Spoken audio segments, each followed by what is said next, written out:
Adulteration की, आखिर इतनी खपत की पूर्ति हो कैसे रही है? इस तरीके की मिलावटें तो दूध में हैं ही, इसीलिए तो किसान आज परेशान है। उसने चीज को तो अपने पैदा कर लिया, चाहे खेत में हो चाहे गाय में हो। उस समय कितने पशुपालक थे और आज कितने? जो मेरी जनरेशन के बच्चे हैं, चाहे वो गाँव के हों चाहे वो शहर में हो, जैसे हमारे यहाँ हमारे डेयरी फार्म पे जितने भी हम हेल्पर्स अपने यहाँ बुलाते हैं ऑन जॉब, तो वो कहते हैं कि साहब गाय के काम में मत लगाओ, किसी भी काम में आप लगा दो। तो वर्किंग आवर्स ऑड है, तो अब जिसको रील देखनी है, जिसको फोन चलाना है और वो 11-12-1 बजे सो रहा है, दूध तो ऑलरेडी घट ही रहा है। तो जब दूध घट रहा है तो उसकी पूर्ति तो आप कहीं भी चले जाइए, शादी में कितना ही आप पनीर मांगिए वो अवेलेबल है, ताकि दूध एक अच्छा पहुंच सके। क्योंकि दूध के साथ सबसे बड़ी बात है कि छोटे बच्चे से लेके, और डेयरी आजकल इतना सिंकिंग में जो है वो खरीदेंगे और दूध के रेट वही, उनके रेट्स ऑलरेडी डिसाइडेड हैं विद डेयरी फार्म। 2018 में 6 गायों से मतलब आप ये मानिए 5 से 6 लाख रुपए महीने का मैंने लॉस उठाया है, तो वो तो कोई बेचता नहीं। और 250 की जो मैंने परचेज करी थी उसकी डाइट क्या है, किस स्टेज में वो प्रेगनेंसी में है, किस तरीके से उसको हमारे यहाँ LSAs वो सारे हमने पॉइंट हमने कहा वो गाय को डाल दो, और फिर आप उससे चाह रहे हो कि जी बढ़िया दूध मिल जाए। नमस्कार।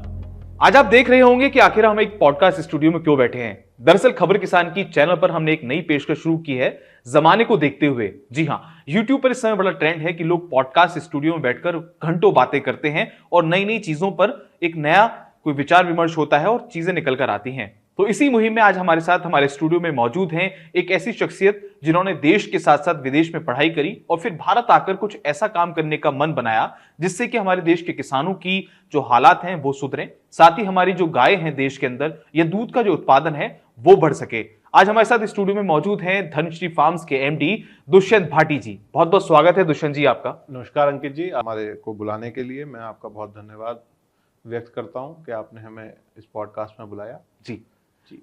तो सबसे पहला प्रश्न जो हम अपने तमाम दर्शकों से और अपने जो लोग होते हैं उनसे पूछते हैं कि आखिर दुष्यंत भाटी जी की सफर की शुरुआत कैसे हुई? आपने देश में पढ़ाई करी, तमाम आपकी स्कूलिंग यहाँ पर हुई, उसके बाद आप विदेश गए और विदेश में आपने ऐसी क्या पढ़ाई करी, क्या चीजें आपके दिमाग में आई? क्योंकि लोग जब विदेश जाते हैं तो सोचते हैं कि वहीं सेटल्ड हो जाएं, लेकिन आपने वापस स्वदेश का रुख किया और यहाँ पर आके अपना एक बिजनेस स्टैब्लिश किया, उसके बारे में बताइए। जी, मैं आपको बताना चाहूँगा कि हमारी स्कूलिंग सिंधिया स्कूल में हुई टिल 12th। उसके बाद हम लोगों ने नोएडा में, because I am from Noida, तो नोएडा में यहाँ कॉलेज वगैरह किए और उसके बाद मैं लंदन चला गया। तो वहाँ पे मैंने MBA, क्योंकि मेरी फैमिली में मेरे बड़े ब्रदर भी एक लेगेसी चली आ रही है कि भाई बाहर ही पढ़ना है, तो मैं लंदन चला गया। लंदन में मैंने MBA इन मार्केटिंग किया जी। तो वहाँ पे मैं 2 साल रहा, वहाँ से पढ़ के, और कुछ हमें वहाँ पे केस स्टडीज़ वगैरह मिलती थी लाइव के, भाई उसमें आप जा करके एग्जीक्यूट करके दिखाइए मार्केट के अंदर। तो उसमें डेयरी से रिलेटेड हमें कुछ ना कुछ केसेस मिलते रहे कि भाई डेयरी फार्म फ्यूचर, क्योंकि हर चीज़ आज की डेट में जो मैन्युफैक्चरिंग के साथ है वो किस तरीके से शुरू हो रही है, वो कहाँ तक जाएगी, फ्यूचर क्या है। तो वहाँ के हमारे जो ट्यूटर्स थे, लेक्चरर्स थे, उन्होंने हमें उससे थोड़ा सा रूबरू करवाया। बिल्कुल।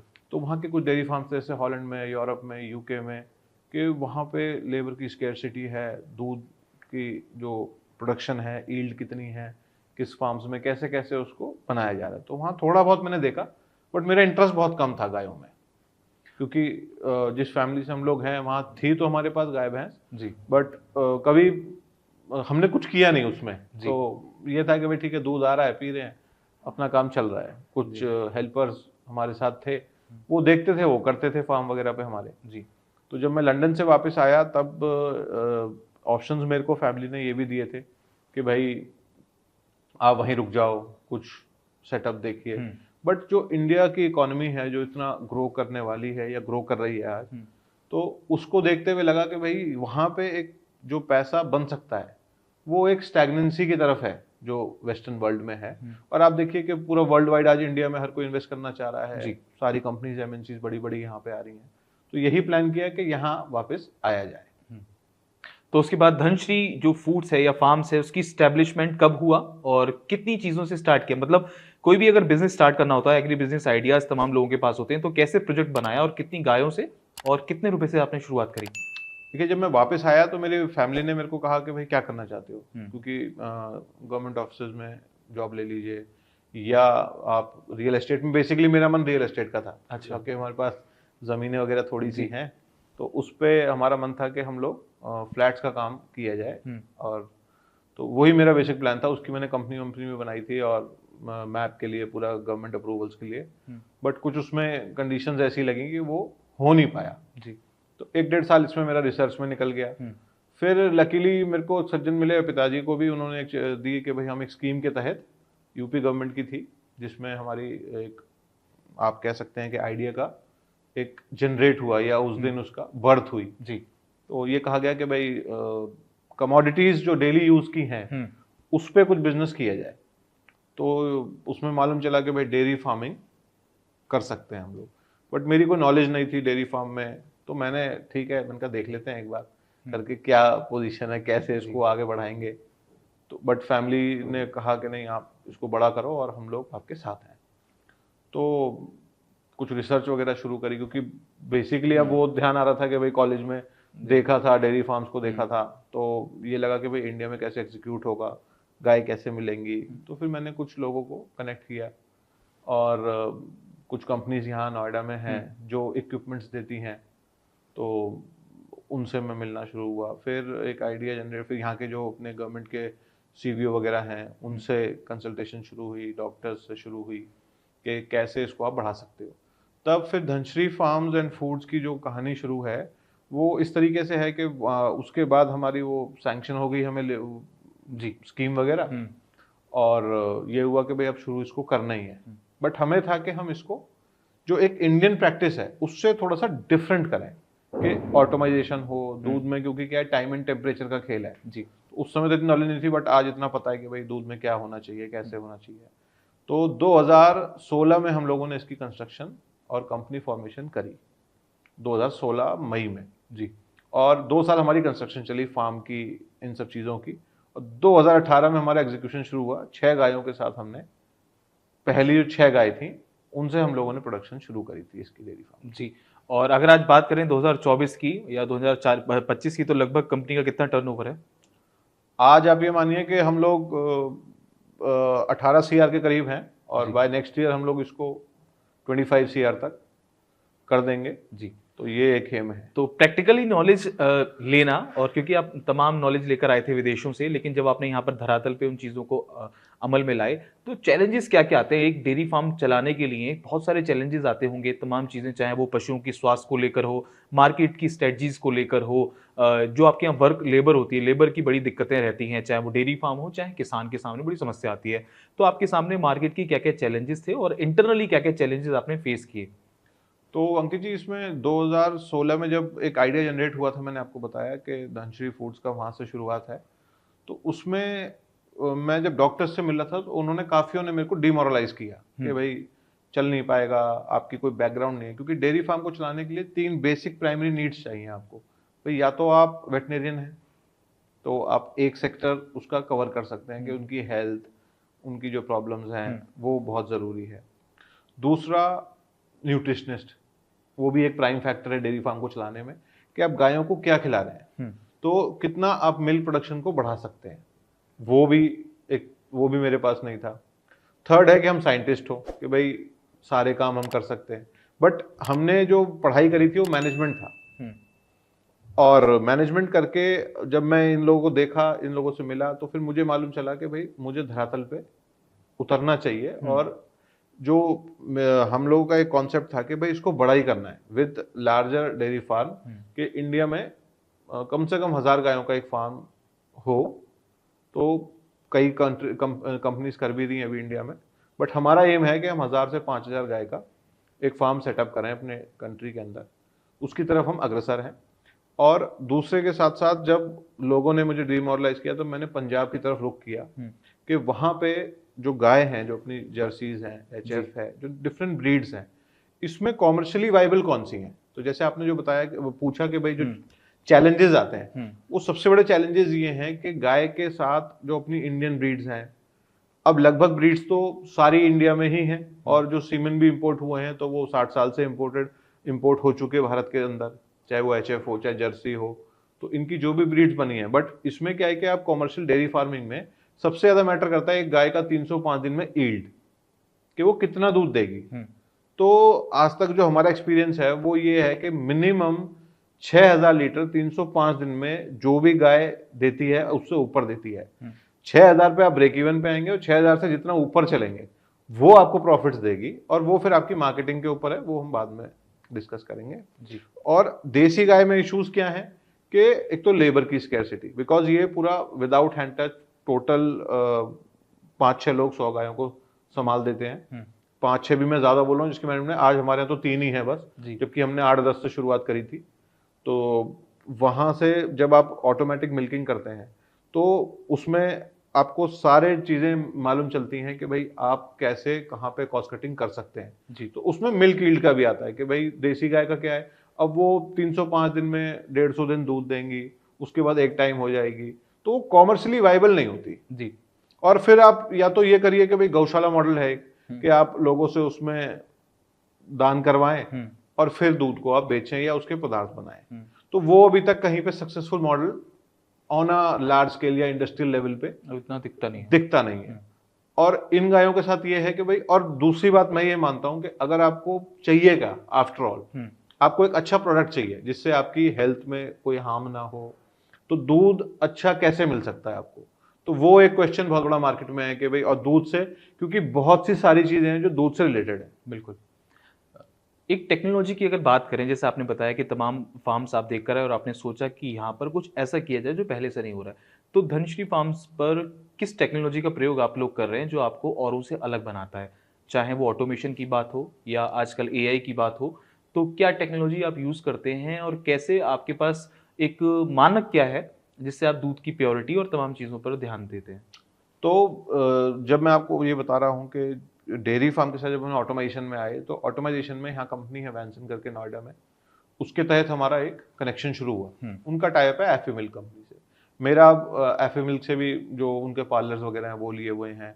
उसके बाद हम लोगों ने ऑलफ्लेक्स के भी, जिससे गाय की जुगाली आप मेंटेन कर सकते हो, आपको ऐप के थ्रू आपके मोबाइल पे वो डेटा सारा मिलता है। अच्छा। तो इस तरीके से वो सारी चीजें हम लोगों ने कोलैबोरेट करी, और जो फार्म की हमारी डिजाइनिंग थी तो वो भी एफए मिल्क और वैनसन की ड्राइंग के साथ हम लोगों ने शुरुआत करी डेयरी फार्म की, जिसमें विदाउट हैंड टच मिल्किंग थी, लूज कॉन्सेप्ट था गायों के बैठने का, अनलिमिटेड 24 आवर्स वाटर था, 24 आवर्स फूड सिस्टम था। मतलब वो जो गांव में आपने देखा था कि भाई गाय को खोलना है, खूंटे से बंधी है, फिर उसको पानी दिखाओगे। अगर कोई आज की इतनी फास्ट लाइफ में, चाहे वो गांव में हो, किसान हो हमारे, या हमारे शहर की लिविंग हो, शहर में तो पॉसिबल ही नहीं है गाय पालना, बट वहां पे भी इतना जितनी फास्ट हो गई लाइफ, तो उसमें आप गाय पे कितना ध्यान दे सकते हैं। बिल्कुल। उसलिए हम लोग लाए थे कि भाई जितना बेटर एनवायरनमेंट हम गाय को देंगे, उसको इंफ्रा जितना बेटर मिलेगा, तो हम लोगों ने उसी तरफ आगे बढ़े और गाय को हमने पूरा लूज कॉन्सेप्ट दिया कि भाई उसकी बेडिंग अच्छी हो, 24 आवर्स वाटर हो, 24 आवर्स उसके पास वेटनेरियन हो साथ में जी, और उसकी जो आप ध्यान रख सकते हैं वो किस तरीके से हो। तो ये सारी टेक्नोलॉजी हमने उसमें कोलैबोरेट करी, और फार्म की डिजाइनिंग भी वहीं से हमारी हुई थी, ताकि आपकी कहीं वेस्टेज ना हो। जैसे गोबर और यूरिन है, वो हम खड्डे में ले जाकर खेती में इस्तेमाल कर सकते हैं। दूध जहाँ पे है तो इंस्टेंट चिलिंग हो, वो बहुत बड़ा एक रोल दूध में प्ले करता है। क्योंकि अगर हमारे पास किसी फार्म पे आप लोग कहते हैं कि भाई हम सामने निकलवा के लाए गाय को, और आपको लगा कि जी गाय, शहरों में भी मैं देखता हूँ कई सेक्टर्स के बाहर कोई ग्वाला है, उसके साथ 8-10 भैंसे हैं, वो लाए, बट एक काव को या बफलो को टाइमिंग कितनी लगती है मिल्किंग में? 4 से 5 मिनट एवरेज लगती है। तो अगर हमारे पास 20 गाय हैं या 20 भैंसे हैं, तो जो फर्स्ट का निकला है, निकालने वाला तो एक ही आदमी है, तो कांस्टेंट उसका टेम्परेचर तो बढ़ रहा है, तो बैक्टीरियल लोड तो उसका बढ़ना शुरू हो ही जाएगा जी।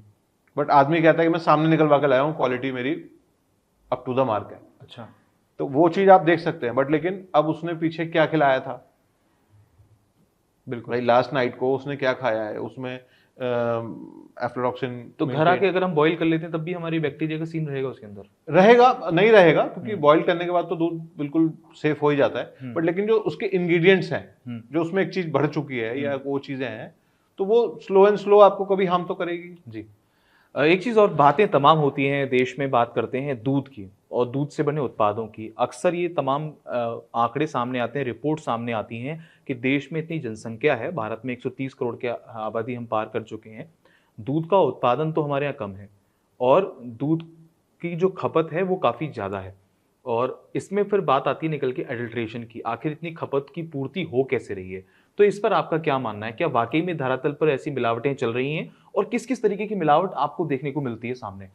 जी, इस तरीके की मिलावटें तो दूध में हैं ही, इसीलिए तो किसान आज परेशान है। जी। भाई जो अच्छा काम कर रहे हैं या जिनके पास अपना एंड प्रोडक्ट को बेचने की जगह नहीं है, तो उसने चीज को तो अपने पैदा कर लिया, चाहे खेत में हो चाहे गाय में हो। तो आप जो प्रोडक्शन देख रहे हैं, अगर आप डाटा उठाएंगे पिछले 10 साल से या 15 साल पहले का, उस समय कितने पशुपालक थे और आज कितने हैं। क्योंकि जो मेरी जनरेशन के बच्चे हैं, चाहे वो गाँव के हों चाहे वो शहर में हों, जैसे हमारे यहाँ हमारे डेयरी फार्म पे जितने भी हम हेल्पर्स अपने यहाँ बुलाते हैं ऑन जॉब, तो वो कहते हैं कि साहब गाय के काम में मत लगाओ, मैं किसी भी काम में आप लगा दो बट गाय के काम में मत लगाओ, क्योंकि उसकी वर्किंग सुबह 4 बजे शुरू होती है और सुबह 10 बजे तक, और शाम को 4 बजे शुरू होगी, शाम 9 बजे तक। तो वर्किंग आवर्स ऑड है। तो अब जिसको रील देखनी है, जिसको फोन चलाना है और वो 11, 12, 1 बजे सो रहा है, तो वो 4 बजे कैसे उठेगा।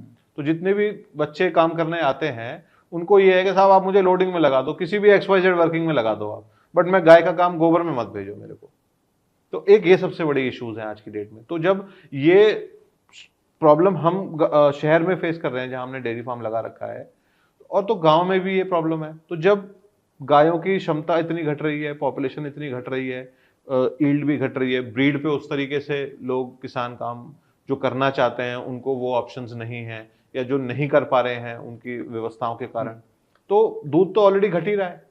तो जब दूध घट रहा है तो उसकी पूर्ति तो आप कहीं भी चले जाइए, शादी में कितना ही आप पनीर मांगिए वो अवेलेबल है, दही कितना मांगिए वो अवेलेबल है, बड़ी ब्रांड्स तो 5-7 अवेलेबल है ही मार्केट के अंदर, छोटे प्लेयर्स बहुत ज्यादा अवेलेबल है, नए एंटरप्रेन्योर्स हमारे जैसे 10, 20, 50 फार्म तो वो भी खुल गए हैं दिल्ली NCR के आसपास।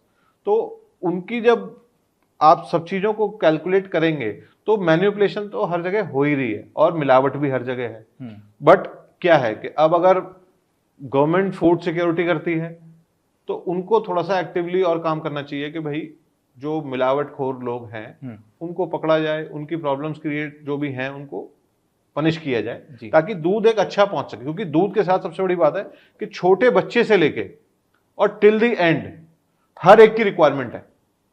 ऐसा नहीं है कि दूध, और दूध से कम 20 पदार्थ हम बनाते हैं जी, जो दूध की क्वालिटी के ऊपर निर्भर करता है। आपको अगर सामने दूध रख दिया जाए जी, तो आप कैसे दूध की मिलावट को पकड़ सकते हैं? अगर धनश्री फार्म्स में कोई दूध का टैंकर आता है आपके प्रेमिसेस में, तो आप क्या करते हैं कि उसकी जो एडल्ट्रेशन को पकड़ने के लिए या उसकी क्वालिटी चेक के लिए आप किन किन उससे प्रोसेस से गुजारते हैं उसको? कुछ जो फूड एजेंसीज हैं अपनी, उनके पैरामीटर्स हैं दूध को टेस्ट करने के, वो सब चीजें हम लोग प्राइमा फेसी करते हैं।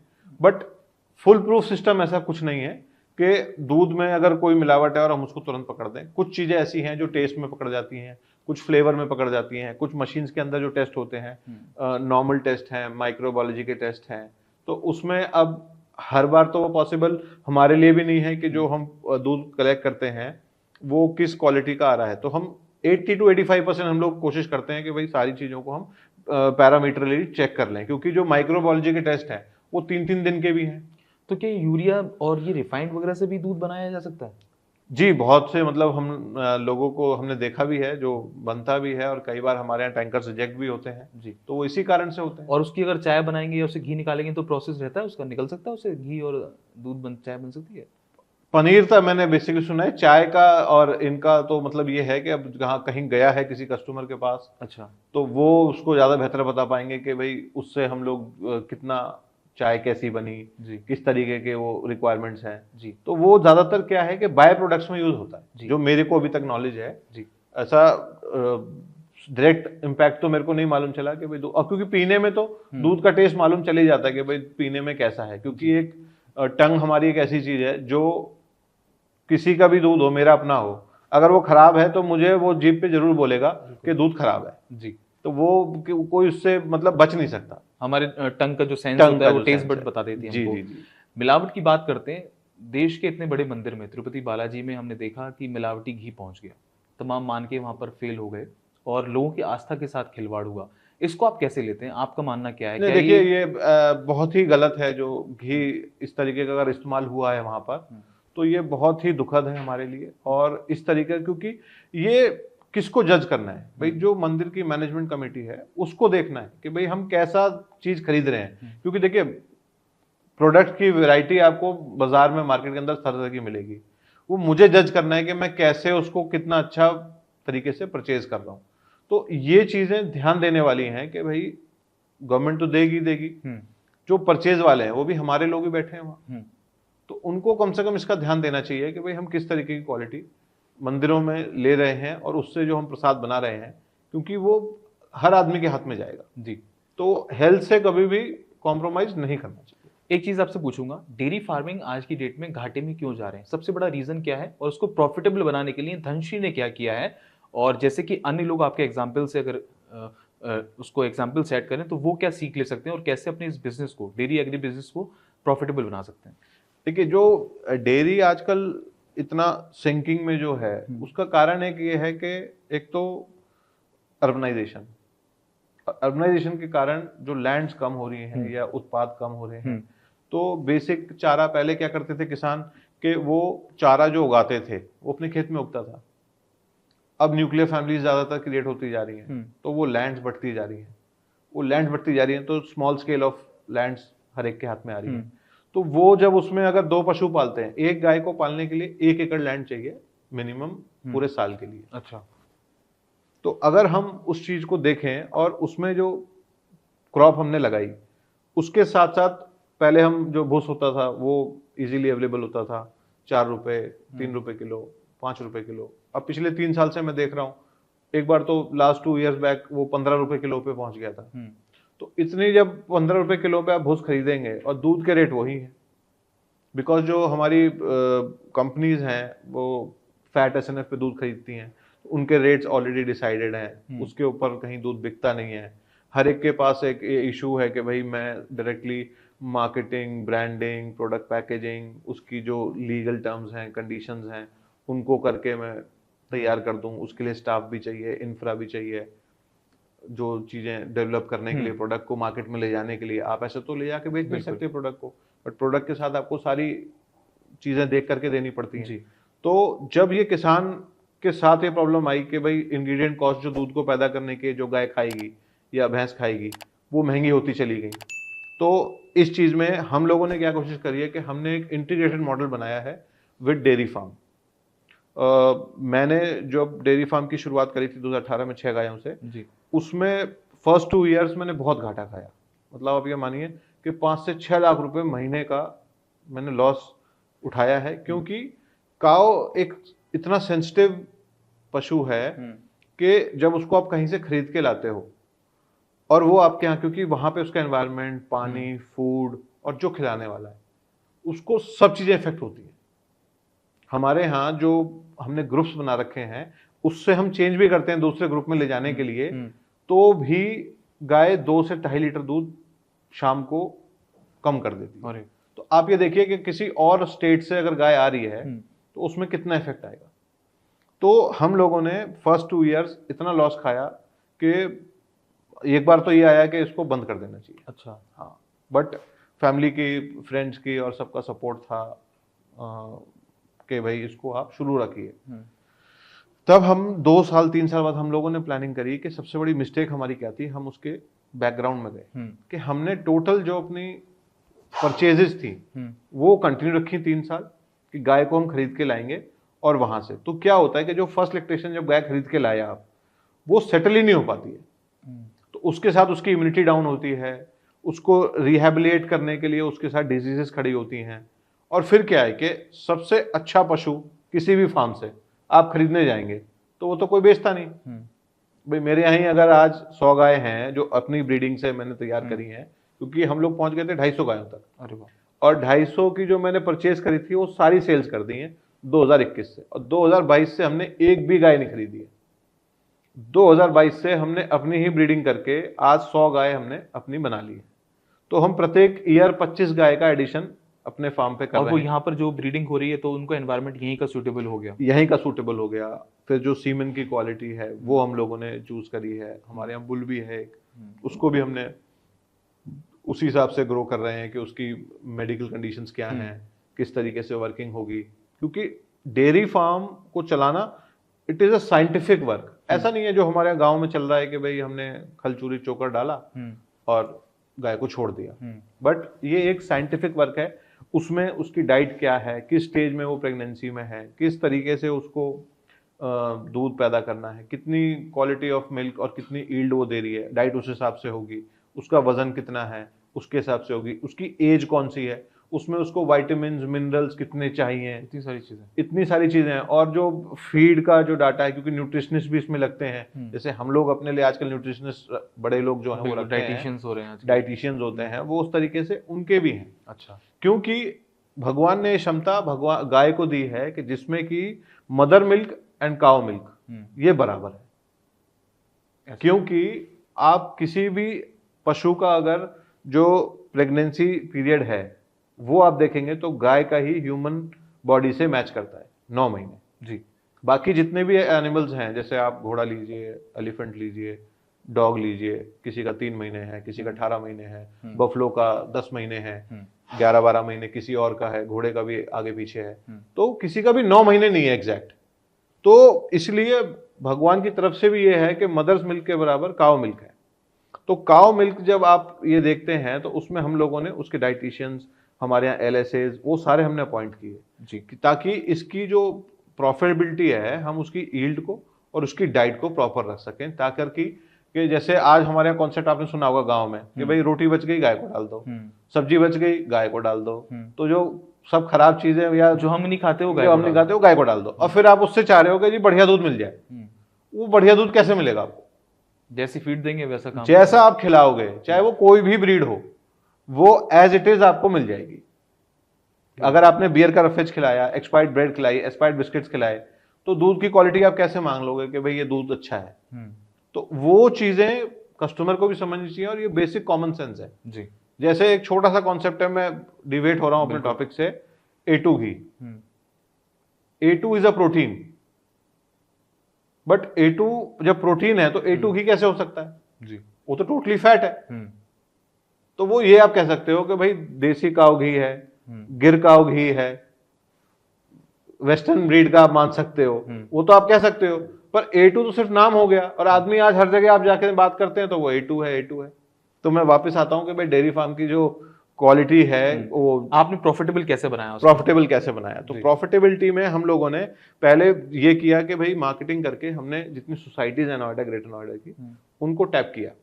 हमने अपने बारे में बताया कि भाई हम काऊ मिल्क प्रोड्यूस करते हैं, हमारे पास अपनी फार्म है। और दूसरा, इंटीग्रेशन मॉडल के साथ हमने सब चीज इन हाउस करी। अच्छा, तो 2020-21 जब कोविड था, उसमें हम लोग घर से ही वर्क कर रहे थे, वर्क फ्रॉम होम के साथ।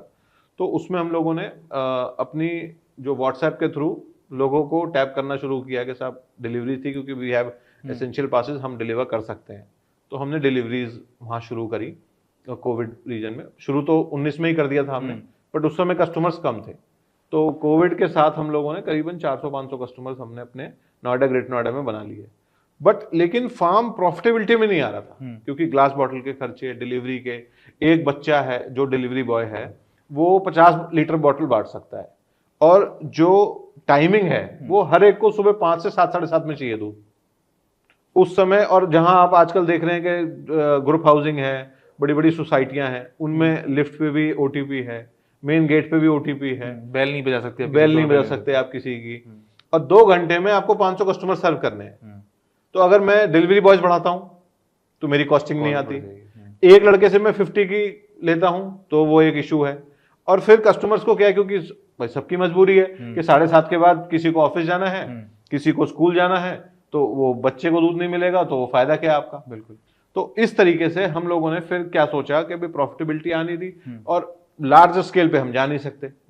तो हम लोगों ने प्लान किया कि 2022 में हम एक आउटलेट खोलते हैं जिसमें कि स्वीट्स और साथ में रेस्टोरेंट, स्नैक्स, ये तीनों चीजों को इंटीग्रेट करते हैं कि डेयरी फार्म से जो बने हुए चीजें हैं वो सीधा हमारे स्टोर पे मिले। बहुत बढ़िया। तो हमारा पहले प्लान था कि सिर्फ हम गाय के जो छेने के आइटम है वही बनाएंगे, बट धीरे धीरे आपको पता है कि भाई डिमांड भी बढ़ती गई। और जिन लोगों से हम मिले तो उन्होंने जो फूड इंडस्ट्री से एक्सपर्टीज थे, जिन्होंने स्वीट्स में अच्छा काम किया हुआ है, उन्होंने ये बताया कि साहब अकेले छेने से तो आप कामयाब होंगे नहीं, अकेला कोई लेने आएगा नहीं, तो आप सब चीजें बनाइए जब आपके पास हैं। तो धीरे धीरे हमने छेने के आइटम, घी के आइटम, खोए के आइटम, ये सारी अपनी मिठाइयाँ शुरू करी। तो इसकी ओपनिंग हुई 2 मई 2022 में।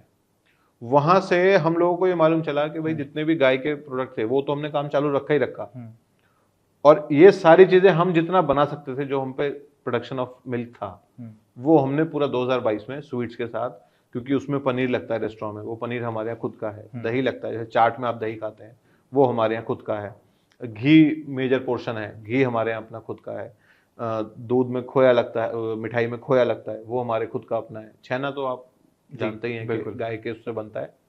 उसी के साथ साथ हम लोगों ने फिर रेस्टोरेंट भी खोल दिया। तो उसी के साथ में हमने रेस्टोरेंट खोलने के बाद एक 2022 में बनाया, तो तब वहां पे हमारी थोड़ी सी कंपनी की स्टेबिलिटी आई।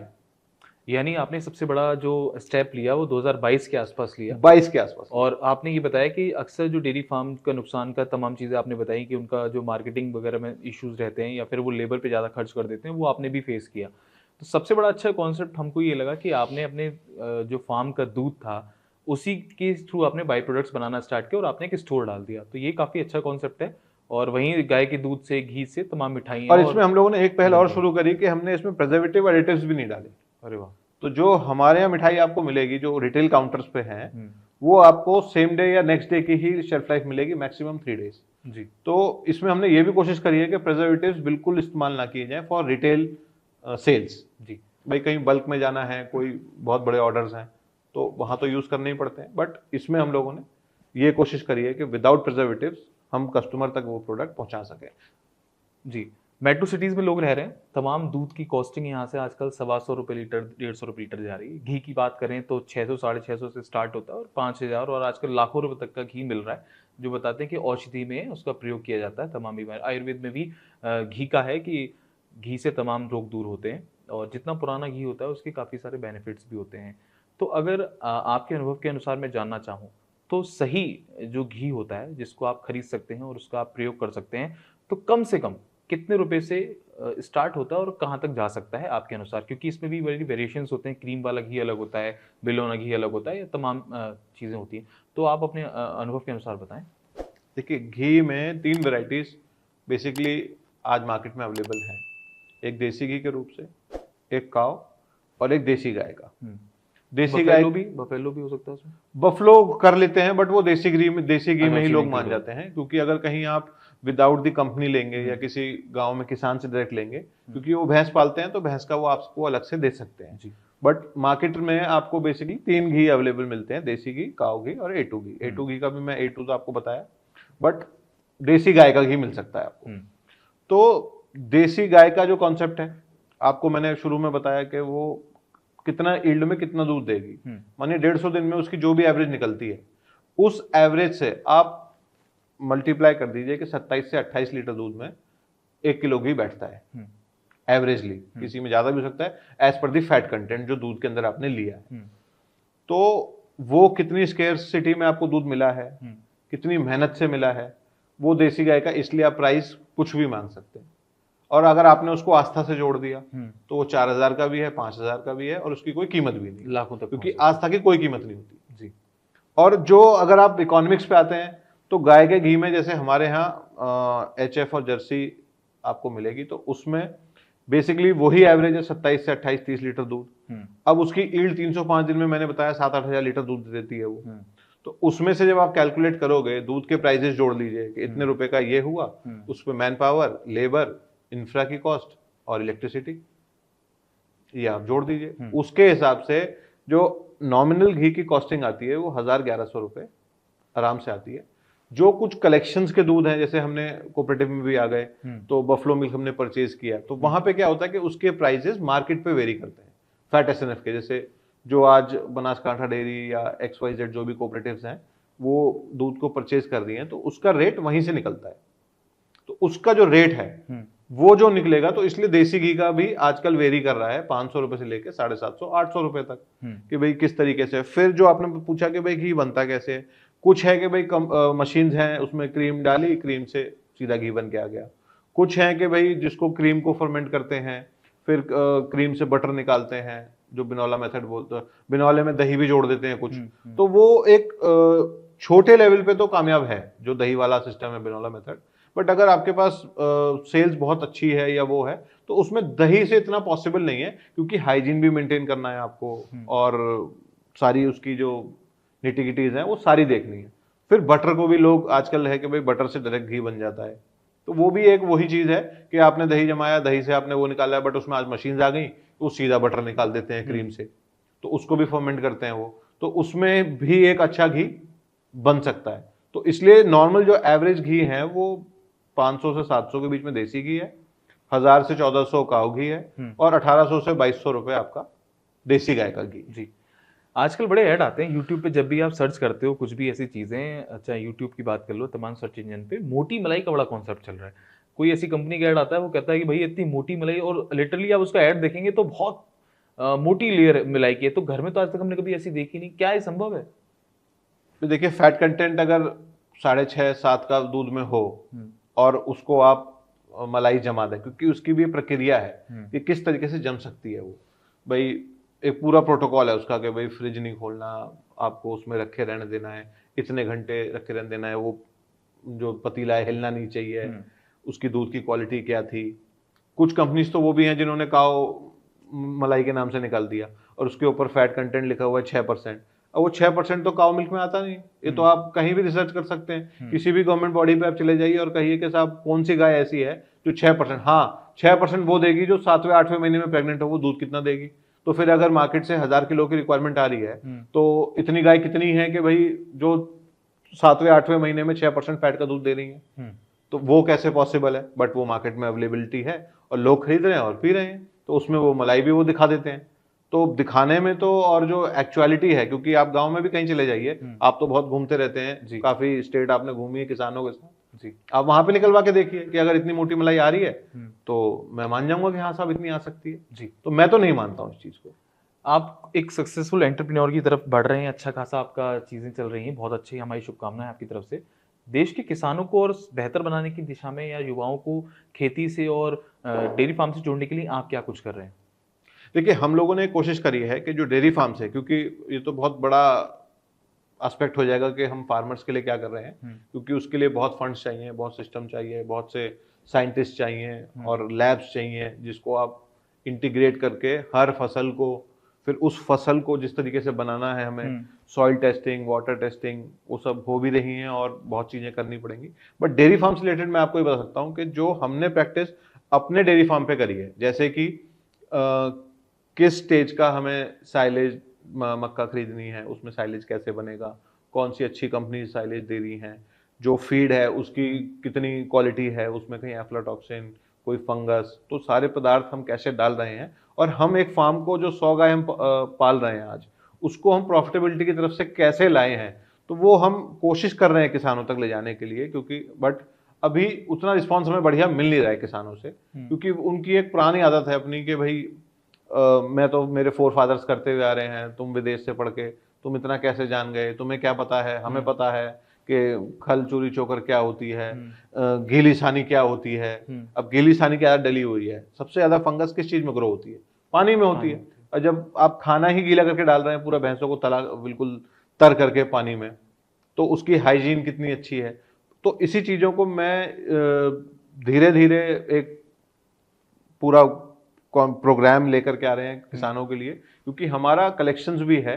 35 गांव हमारे साथ जुड़े हुए हैं अभी हापुड़ में, वहां से हम बफलो मिल्क प्रोक्योर करते हैं। तो उसमें हम लोग ये कोशिश कर रहे हैं कि किसानों को भी हम जो समझा सकें कि भाई जो प्रैक्टिस हमने करी है, आप हमारे साथ जोड़, दूध तो दे ही रहे हैं आप हमें, पर हमारी जो सिस्टम है उसको आप एक बार अडॉप्ट करके देखिए, उसमें क्या प्रॉफिटेबिलिटी आती है। क्योंकि ना तो आप नापते हैं कि भाई मैंने कितना चारा डाला, किस पशु को कितना डाला, किस स्टेज में है वो, और उसके साथ हम देखते हैं कि भाई हमारा फैट कंटेंट कितना आ रहा है, तो उस पर हमने दूध बेच दिया जी, और फिर हम कहते हैं कि जी हमें प्रॉफिट्स बहुत सारे हैं। तो इसलिए हम लोग ये सारे जो कोशिश है, क्योंकि मेरे साथ कुछ डॉक्टर्स भी जुड़े हुए हैं, उनको भी मैं ट्रेनिंग प्रोग्राम्स के लिए भेज रहा हूँ। और जैसे जैसे हमारी कंपनी बढ़ेगी, फंड्स बढ़ेंगे, क्योंकि फंड्स का भी एक बहुत बड़ा इशू है कि भाई लेके जाना टीम्स को गाँव में और उनको समझाना। फिर जितने भी अच्छे सीमन है, जैसे आप देखिए आज हरियाणा पंजाब ने कितना ग्रो किया है, वो कैसे ग्रो किया, वो एक हैबिट बना लिया उन्होंने, अपनी एक हॉबी बना ली, डेयरी फार्मिंग, पशुपालन विद ब्रीड।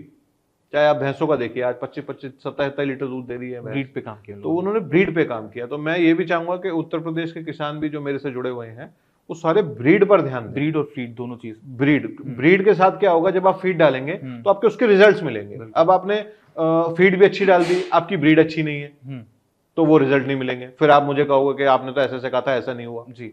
तो वो दोनों चीजें आपको चाहिए साथ में। क्योंकि अगर हम 8 से 10 पशु पाल करके और एवरेजली 20 लीटर ले लेते हैं तो 100 लीटर आज किसी घर की रिक्वायरमेंट नहीं है कि 100 लीटर वो पी ले। तो उससे प्रदेश का, देश का नाम भी बढ़ेगा, मिल्क यील्ड भी बढ़ेगी और हम अच्छे पदार्थ मार्केट में डाल सकते हैं, रेट भी स्टेबलाइज होंगे। और हमारे जो युवा भाई हैं उनको जो प्रॉब्लम है कि नौकरी, आज जो स्केर्सिटी है पैसे की, इतनी दिक्कतें हैं, उससे भी थोड़ा सा उनका बचाव होगा।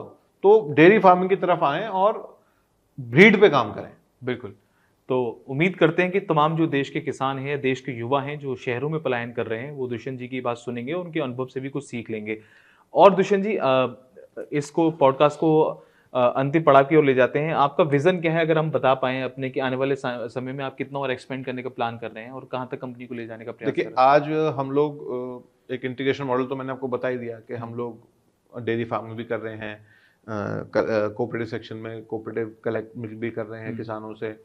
फिर हमने स्वीट्स, रेस्टोरेंट, स्नैक्स, ये सारी चीज़ें भी अवेलेबल करी हैं। ऑनलाइन मॉडल भी हमारा चल रहा है जिसमें 500 कस्टमर्स हमारे ऑलरेडी अभी हैं। तो उसके तहत हम नोएडा में सारे प्रोडक्ट ये ऑनलाइन भी सेल्स कर रहे हैं। बाकी जितनी अपनी इलेक्ट्रॉनिक जो ई-कॉमर्स वेबसाइट्स हैं उनके ऊपर भी हमारे प्रोडक्ट अवेलेबल होने वाले हैं। कुछ पे है भी, अमेजॉन, फ्लिपकार्ट पे। हमारी मोबाइल ऐप है अपनी धनश्री फूड्स के नाम पे, गूगल पे अवेलेबल है, एप्पल पे अवेलेबल है, वहाँ से आप प्रोडक्ट ले सकते हैं। तो और छोटे छोटे आउटलेट्स भी हम डेयरी पार्लर्स प्लान कर रहे हैं कि उनको लाया जाए और कम से कम नोएडा, ग्रेटर नोएडा और गाजियाबाद के अंदर 5 से 6 आउटलेट्स हम वो लेकर के आए ताकि फ्रेश प्रोडक्ट आपको सीधा काउंटर पे मिल सके without any involvement from other sources, direct from company to customer, C2C। तो एक ये है। एक्सपोर्ट्स में भी हम लोग जा रहे हैं। बाय नेक्स्ट ईयर हमारे को, अभी हमने वर्ल्ड फूड इंडिया में पार्टिसिपेट किया था तो वहाँ से हमें कई बायर्स मिले हैं घी के लिए जो UK में, US में उनको रिक्वायरमेंट है। वहाँ पे भी नेक्स्ट ईयर से हमारा घी जाना शुरू हो जाएगा। तो हमने इसलिए सारे जितने भी मॉडल हो सकते हैं बिजनेस के वो सारे जोड़ दिए जी।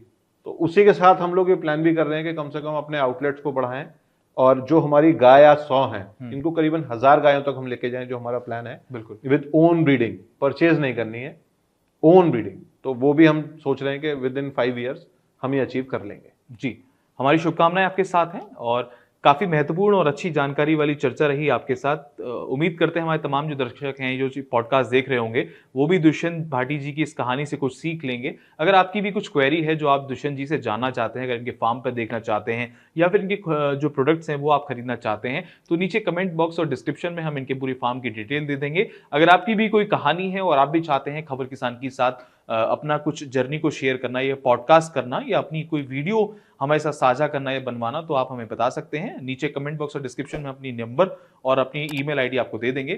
तो दुष्यंत जी, बहुत बहुत शानदार चर्चा रही आपके साथ। उम्मीद करते हैं और हमारी शुभकामनाएं आपके साथ, आप ऐसे ही निरंतर आगे बढ़ते रहेंगे और देश की समृद्धि और विकास के लिए, साथ ही साथ अपनी और सुख समृद्धि के लिए भी काम करते रहेंगे। धन्यवाद। धन्यवाद।